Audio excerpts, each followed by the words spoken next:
How are you? Like, for real, how are you? I think it's like about 9 or 10 weeks since we've ended like our third phase of this lockdown, and honestly, pandemic fatigue is a real thing. Like, I feel it, I'm experiencing it, and I know some of you are, but we're almost there.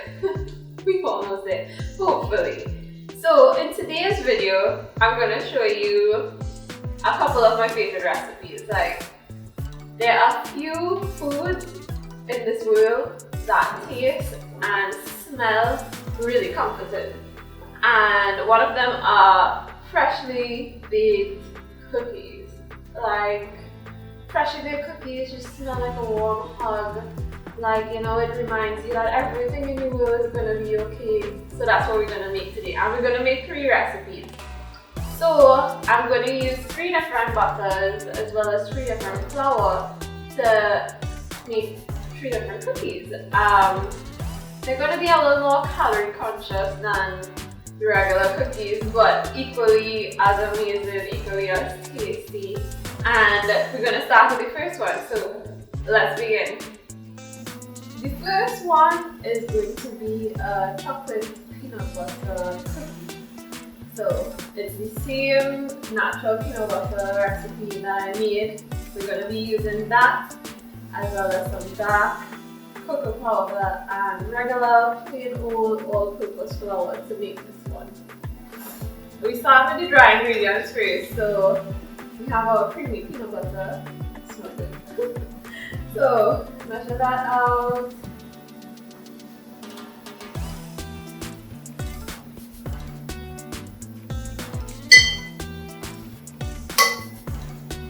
And some eggs. So in this recipe, I use whole eggs as well as egg whites. We'll go.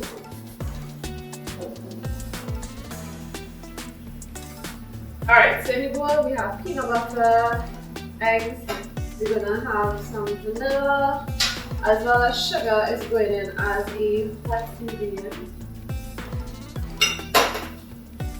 Remind me, I'm still having my coffee for the day.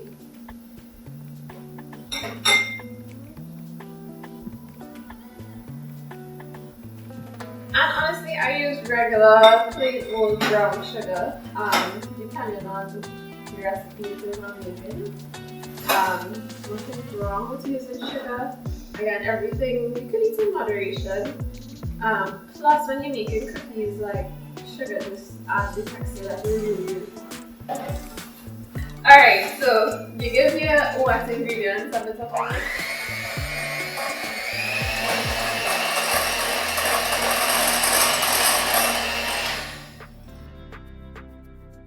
So you want to cream together your butter and sugar just like you would with any cookie recipe. Try not to overmix though. You have some all-purpose flour. And to this, we're gonna add some baking soda and salt. So, just a teaspoon of baking soda going in there, and a half teaspoon of salt. Sea salt, kosher salt would be great so that the cookies won't be salty. And you want to combine this also. So we combine our wet ingredients. Not only wet ingredients, I combine, we're just gonna add it to, did I say? The dry ingredients are combined, we added it to the wet. I'm not sure what I said. And to this, we're also gonna add some special dark cocoa powder.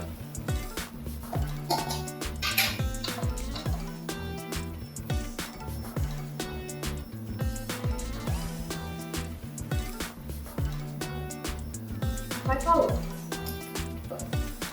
Honestly, like, chocolate and peanut butter are just made for each other. I'm not a big fan of like Reese's. Sorry, Reese's peanut butter cup lovers. I just think it's too sweet. Like, I love chocolate and peanut butter together. Don't get me wrong, but desserts and snacks need to be sweet and tasty, and I just not a fan of things that are just sweet. So you combine this until it's fully combined. Getting dough you're ready, just to get that oil fully incorporated. If you don't combine it enough, it's not going to be very smooth. The peanut butter takes a little while for it to get fully incorporated with all the dry ingredients. So it really mix well. Okay, so once everything looks fully combined, it's time to sheet the cookie dough and bake. So the oven is already preheated at 350 degrees. I'm just going to get a preheated pan and we'll get going. You can line your sheet with some Christmas paper or just spray some monthly cooking spray.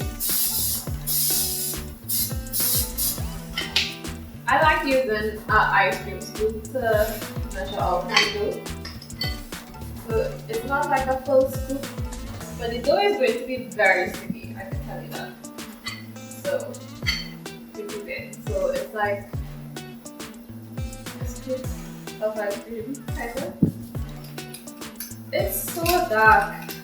If you want, you can taste your dough as well, just to make sure it's as sweet as you like. Because it was natural peanut butter, that's not very sweet. It's not a lot of sugar, like a quarter cup would. So what I like to do if I make a recipe trying to be a little more calorie conscious, I'll just take like a packet of sweetener and add it to it. This is perfect for me though. I love dark chocolate. Maybe better, better. I got 12 cookies. There's 10 on this tray and 2 on another tray. So I'm just going to press it with a fork just to place a bit of a pattern on top. And then I'm going to place this in the oven to bake for around 8 minutes. It's a nut butter cookie, so it may not spread a whole. Actually, it's not supposed to spread a whole lot. Alright, and it goes.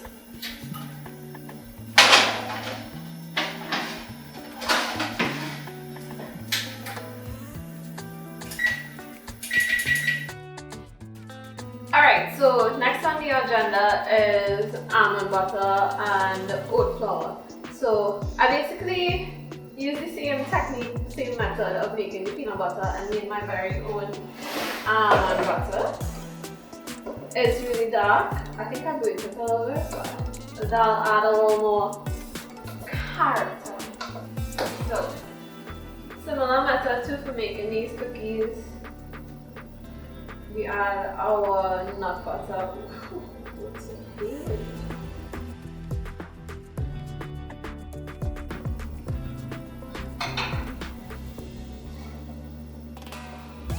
Alright.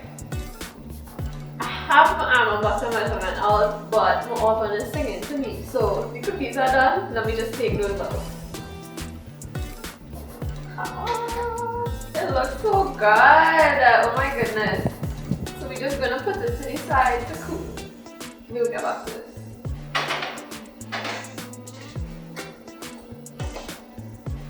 Okay, while those cookies are cooling, we'll get back to these. So in goes your egg.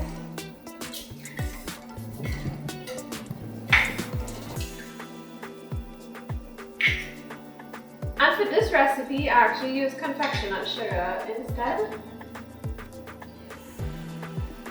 Oopsie. Alright, give this a little stir.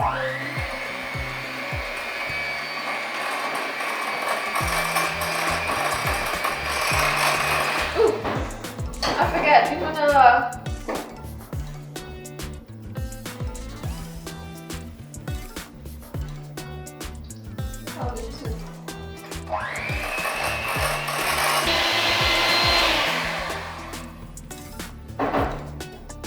Literally the exact same thing. So we have oat flour, basically oats that's been processed in the food processor, baking soda, half teaspoon salt.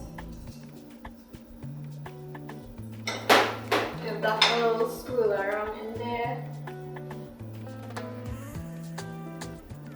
And we're literally gonna add it to. Alright, so this is almost finished. Almost. So the most crucial part is chocolate chips. You cannot forget chocolate chips. Like, chocolate makes a cookie what it is. So unless it's a chocolate cookie, you gotta add chocolate chips in. Add that in. So I don't add a lot of sugar to these either because you're already adding dark chocolate chips. That's gonna give it some sweetness. You know, when you really get a bite of that chocolate chip, it's just gonna be something special. You know, something really, really special. It's the same method for tray. Putting the dough on the tray. It's already sprayed from the previous set. I think it should be fine. I was in the cookies will stick. So same thing, grab your scoop. This one isn't as sticky as the peanut butter one, so it'll be a lot easier to maneuver. Out of this batch, I got 11 cookies. Supposed to be 12, it's fine. No biggie. So you just adjust your macros according to how much cookies you make. Same thing, it goes in the oven at 350 degrees, but this one bakes a little bit longer. This one will bake for about 10 to 12 minutes.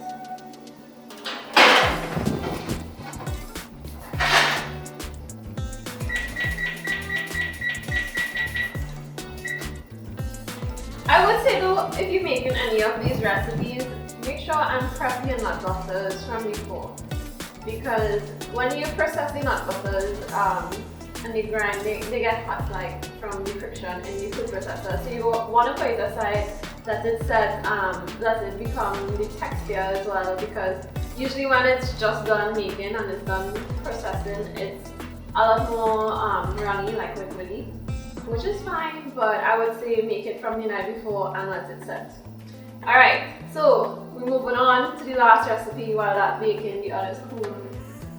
A lot of exciting things. Alright, while that's baking, we're going to prepare the last one and we're going to use some regular oat butter. So melted butter goes into here. What do I do with this one? This one I do add confectioners sugar as well as some 0 calorie sweetener. So in goes that. I would say if you're using the packs, like 4 packs, if not, you can measure it out a tablespoon at a time till it achieves the sweetness that your heart desire. 2 eggs. 1 at a time. So I'm just gonna give this a turn with my spatula.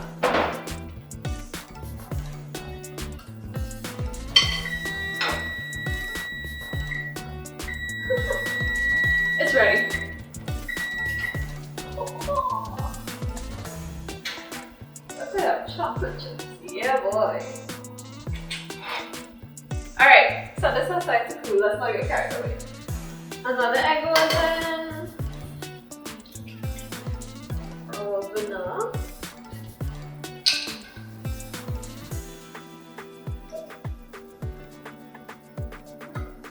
Not at all the wet ingredients are combined, we're going to go over to the dry. And it's coconut flour you're using this time. And I would like to thank Olmac for sponsoring today's coconut flour ingredients. Thank you. So we're going to use some coconut flour. Coconut flour loves moisture, so that's why I use regular butter instead of one of the nut butters for it. So it could be a little more moist than the other cookies. Oh my god. So I have a recipe for protein cookies with this coconut flour. I'll definitely have to share it with you sometime. Baking soda, salt. Alright, and as you can see, the coconut flour is absorbing almost all of the moisture. Like literally all of it. I strain that, and last, But absolutely not least, our favorite ingredient out of all, chocolate chips.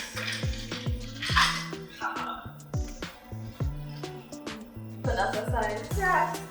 And in the meantime, I'm just gonna take these cookies off these trays.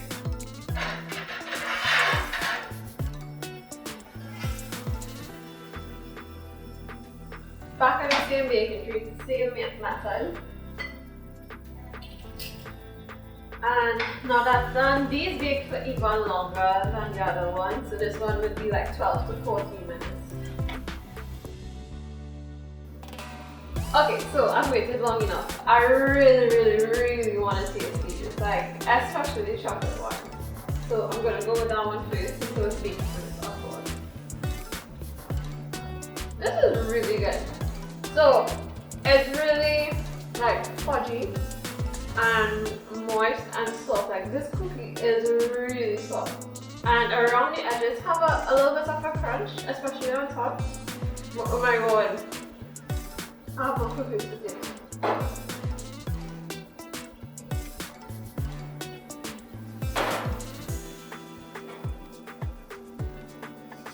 Honestly, with the milk is a whole new experience. Like it's so good. Oh my goodness.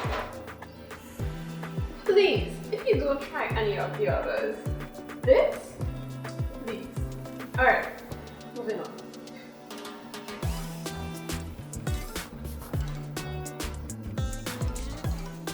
It's so soft. Oh my goodness. Honestly, I didn't have high hopes for this one. If I felt like the oats might have made it really dry. And when I tasted the butter, it wasn't sweet at all, but I'm right on the money. The chocolate chips. I think this is my favorite one. I hate to admit it, because I love dark chocolate so much. Compose yourself. This is good too. And last but not least, yeah. Honestly, this is curing my pandemic fatigue.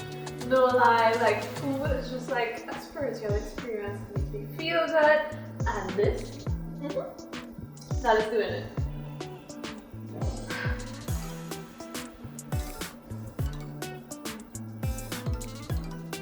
So this one is actually the closest to a traditional chocolate chip cookie. It's chewy on the edges, it's nice and soft on the inside. It is everything you would want in a cookie and more, because it's, you know, grain free, well, gluten free I should say, not grain free, gluten free. You get that lovely coconut taste and crunch, but yet still, oh my gosh. There's only a little piece left. But this one, oh. Okay. That's getting through this week with all these cookies is going to be hard. You can store them in an airtight container for, let's say, about 4 days, 4 to 5 days for optimal freshness. Try them. Let me know what you think.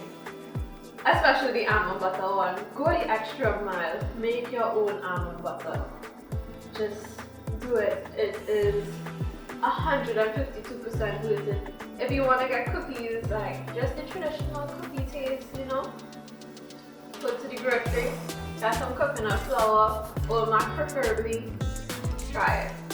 Thank you so much for watching my videos. Also, I really appreciated the feedback that I got from my last video, which is my budget video. It took a lot of work and effort to get done. So I really appreciate all the love that y'all gave me. Thank you so much for watching. Don't forget to like, comment, subscribe. Let me know what you want to see next. Let me know if you've tried any of these recipes. I'm really excited to know more. You all be safe. Bye.